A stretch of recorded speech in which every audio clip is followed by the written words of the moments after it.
जय हिंद दोस्तों। आज की इस वीडियो में हम लोग देखने वाले हैं क्लास 10th हिंदी व्याकरण का सबसे लास्ट चैप्टर जो चैप्टर नंबर 23 है।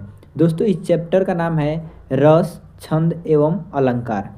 दोस्तों इसको चैप्टर से जो है आपके बिहार बोर्ड के एग्जाम में 4 क्वेश्चन पूछे गए हैं। आइए सबसे पहले हम लोग देख लेते हैं।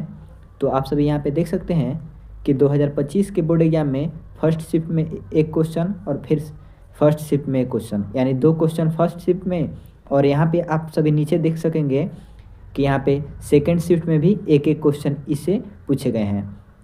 तो दोस्तों यह वीडियो आपके लिए काफ़ी ज़्यादा इंपॉर्टेंट हो जाता है, तो वीडियो को ध्यान से और अंत तक ज़रूर देखिएगा। तो चलिए आज की इस वीडियो को शुरू करते हैं। तो चलिए दोस्तों हम लोग सबसे पहले देख लेते हैं कि रस, छंद और अलंकार की परिभाषा क्या है और इनके कितने भेद होते हैं। इसको चलिए हम सबसे पहले देख लेते हैं, उसके बाद हम लोग देखेंगे इस पे आधारित महत्वपूर्ण क्वेश्चंस को। तो दोस्तों हमारा पहला है रस। रस किसे कहते हैं? तो दोस्तों रस की परिभाषा हो जाएगी यहाँ पे, काव्य को पढ़ने या सुनने से पाठक के मन में जो आनंद उत्पन्न होता है उसे रस कहते हैं। यानी किसी भी काव्य को पढ़ने या फिर सुनने में जो पाठक होता है, यानी जो पढ़ने वाला या फिर जो सुनने वाला होता है, उसके मन में जो आनंद उत्पन्न होता है उसे हम लोग क्या कहते हैं?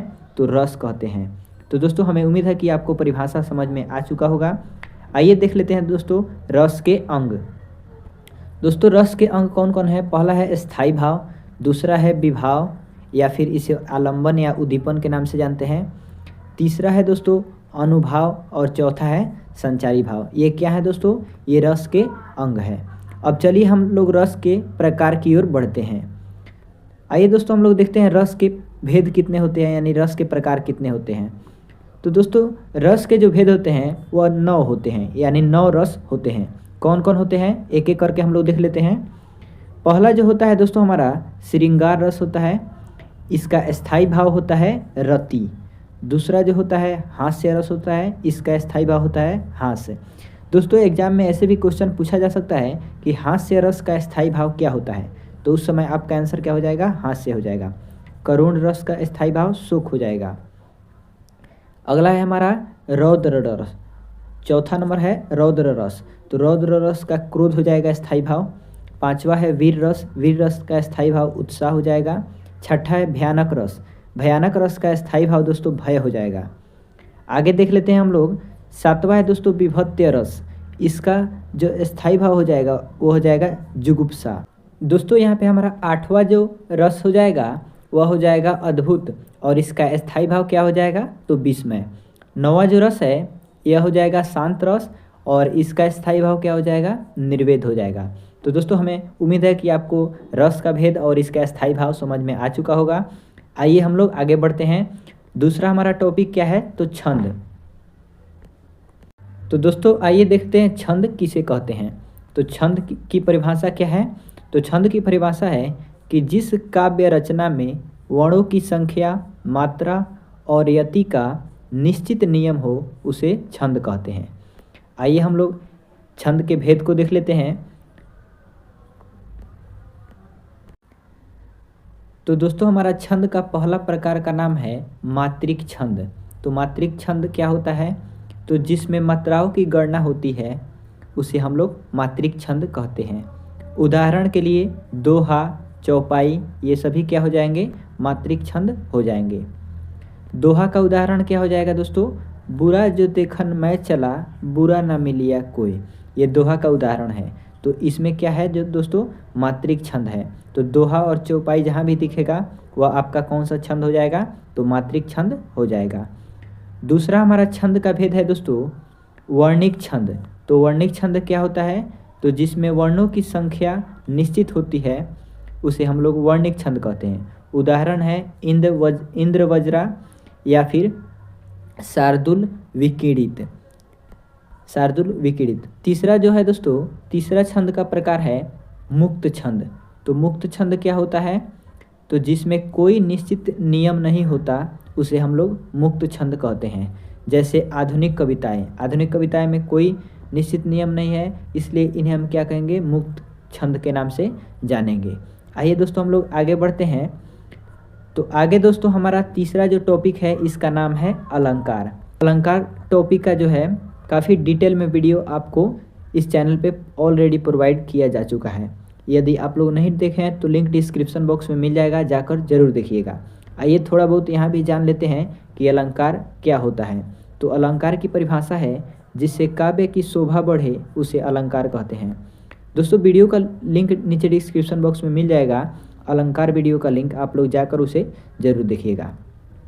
अलंकार की परिभाषा क्या कहता है, जिससे काव्य की शोभा बढ़े उसे क्या कहते हैं, अलंकार कहते हैं। आइए अलंकार के भेदों को देख लेते हैं। पहला है शब्दालंकार। दोस्तों निश्चित तौर पे जो है कि अलंकार के 3 भेद होते हैं, और शब्दालंकार, अर्थालंकार और उभय अलंकार, लेकिन 2 को ही मानकर चला जाता है, शब्दालंकार और अर्थालंकार। तो आइए दोस्तों हम लोग देख लेते हैं कि शब्दालंकार क्या होता है। तो जहाँ शब्दों की विशेषता से काव्य सुंदर बने उसे हम लोग शब्दालंकार कहते हैं। प्रमुख शब्दालंकार कौन कौन है दोस्तों? तो पहला है दोस्तों उसमें अनुप्रास अलंकार। शब्दालंकार के अंतर्गत अनुप्रास अलंकार आता है।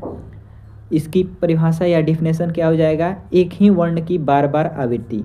जहाँ एक ही वर्ण बार बार दिखेगा वहाँ पे अनुप्रास अलंकार हो जाएगा। जैसे चंचल चितवन चित चुरा ले गई, यहाँ पे च च च बार बार च दिख रहा है, तो यहाँ पे जहाँ पे एक ही वर्ण को बार बार रिपीट किया जाएगा वहाँ पे अनुप्रास अलंकार हो जाएगा। दूसरा है यमक अलंकार। तो यमक अलंकार क्या हो जाएगा, तो एक ही शब्द का भिन्न भिन्न अर्थ दिखे उसे हम लोग क्या कहेंगे, तो यमक अलंकार कहेंगे। जैसे कनक कनक ते सौगुनी, यानी यहाँ कनक का अर्थ दूसरा है, यहाँ कनक का अर्थ दूसरा है, तो यहाँ पे यह यमक अलंकार के अंतर्गत आ जाएगा। आइए दोस्तों हम लोग तीसरा देख लेते हैं।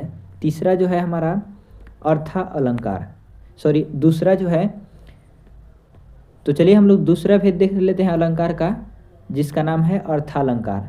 तो अर्थालंकार की परिभाषा क्या है, जहाँ अर्थ की विशेषता से सौंदर्य आए उसे अर्थालंकार कहते हैं। प्रमुख कुछ अर्थालंकार को देख लेते हैं। पहला है उपमा अलंकार। तो उपमा अलंकार में तुलना, सा, जैसे, समान ये सब हो तो वहाँ पे उपमा अलंकार हो जाता है। जैसे उसका मुख चांद सा है, तो चांद सा यहाँ पे दिख रहा है, तो यहाँ पे उपमा अलंकार हो जाएगा। दूसरा है दोस्तों रूपक अलंकार। तो रूपक अलंकार किसे कहेंगे, तो उपमेय और उपमान का अभेद जहाँ पे दिखे वहाँ पे रूपक अलंकार हो जाएगा, जैसे वह शेर है। तीसरा जो देख लेते हैं दोस्तों, मानवीकरण अलंकार। मानवीकरण अलंकार क्या होता है, तो निर्जीव को मानव गुण देना, ये आपका जो है कि मानवीकरण अलंकार कहलाता है। जैसे नदी गा रही है, तो नदी तो निर्जीव है लेकिन गा रही है, निर्जीव को मानव रूप दे दिया गया है, तो ये मानवीकरण अलंकार के अंतर्गत आ जाएगा। दोस्तों इसमें हम थोड़ा बहुत आपको बताए हैं, जिसे आपके क्लास 10th के एग्जाम में क्वेश्चन जितना से पूछे जाते हैं उतना बताए हैं। लेकिन यदि और आप लोगों को इससे डिटेल में पढ़ना है अलंकार को, तो लिंक डिस्क्रिप्शन बॉक्स में मिल जाएगा। अलंकार वीडियो लिंक करके लिखा होगा, उस पर क्लिक करके और अलंकार का संपूर्ण वीडियो को जरूर देख लीजिएगा, आपको अलंकार पूरा समझ में आ जाएगा।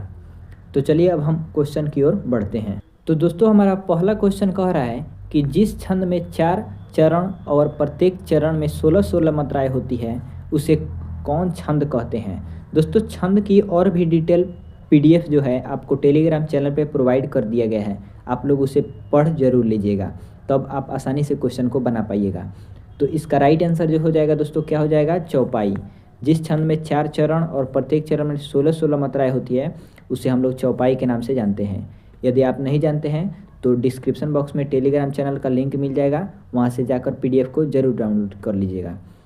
दूसरा क्वेश्चन कह रहा है कि जहाँ वर्णों की एक या अनेक बार आवृत्ति हो वह कौन सा अलंकार है। तो हमने अभी पढ़ा है कि वह अनुप्रास अलंकार है, जहाँ पे वर्ण की आवृत्ति होती है, यानी बार बार दोहराया जाता है, तो वहाँ पे कौन सा अलंकार हो जाएगा, अनुप्रास अलंकार। आइए हम लोग तीसरा क्वेश्चन देख लेते हैं। तीसरा क्वेश्चन हमारा कह रहा है कि किस मात्रिक छंद के पहले और तीसरे चरण में 13-13 तथा दूसरे और चौथे चरण में 11-11 मात्राएं होती है।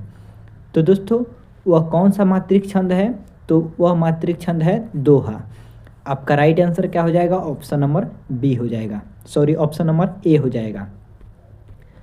हमारा लास्ट क्वेश्चन है दोस्तों, रहीमन पानी राखिए बिन पानी सब सुन, पानी गए न उबरे मोती मानुष चुन, यह किस अलंकार का उदाहरण है?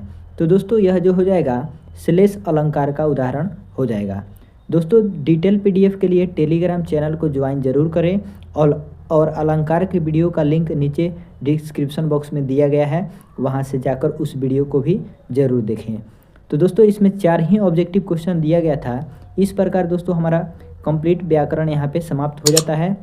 नेक्स्ट दोस्तों कौन सी वीडियो आपको चाहिए कमेंट करके ज़रूर बताइएगा, और ऐसे महत्वपूर्ण वीडियो के लिए इस चैनल को सब्सक्राइब करके ज़रूर रखिएगा। तो चलिए मिलते हैं नेक्स्ट वीडियो में।